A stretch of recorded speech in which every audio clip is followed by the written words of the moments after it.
All right. Well, every year, lots of young Jews immigrate from all over the world to volunteer in the Israeli army as lone soldiers. It's not easy to leave behind their friends, families, and communities, so it's no wonder that some end up returning home after their service.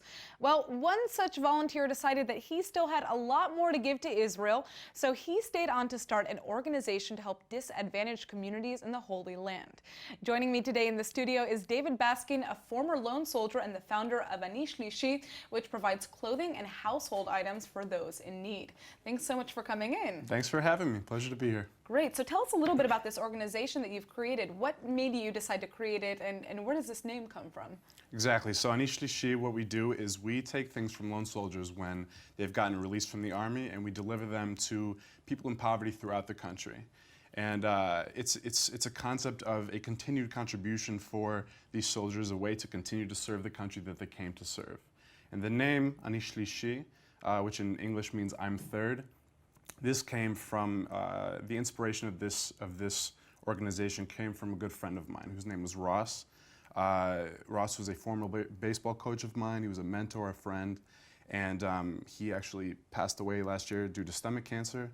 And he was a very quiet, shy individual, but he had one speech that he would give every year, and it was called the I'm third speech. And he would say, first comes the greater good, next comes others, and then I'm third. And it's a concept of selflessness and generosity and how to be a good person. And so this is the philosophy that we're trying to espouse with this organization while still giving a nod to somebody that I cared very deeply about. No, this is, I mean, that's a beautiful story. I understand, like you said, that the goods, many of these donated goods are actually coming from lone soldiers themselves, correct? Can you tell us about that? Sure. So we're actually partnering with Gurain Sabar, which is one of the biggest lone soldier organizations in this country.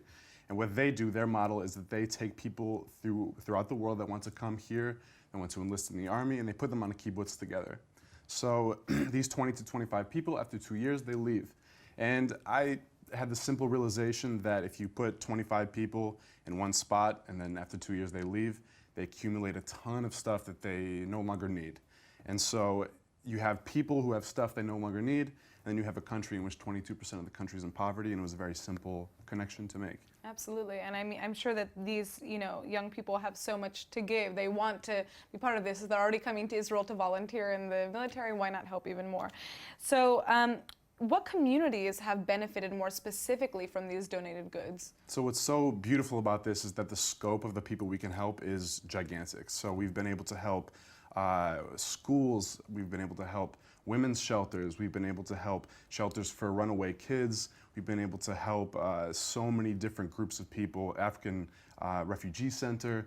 When you have, it's sort of like a matchmaking process really, because the donations come, we categorize them, and based on the category of these donations, we're able to really help the population which they can best serve.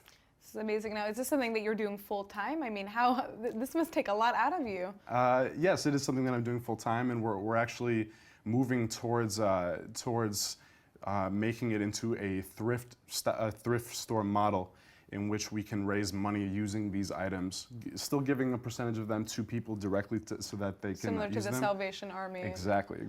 And then using that money in order to provide educational opportunities for people in poverty in this country. Beautiful. I mean, David, I think you have clearly served your country in every way possible. Thank you so much for coming in. Thank you. So glad to be here. Thank you.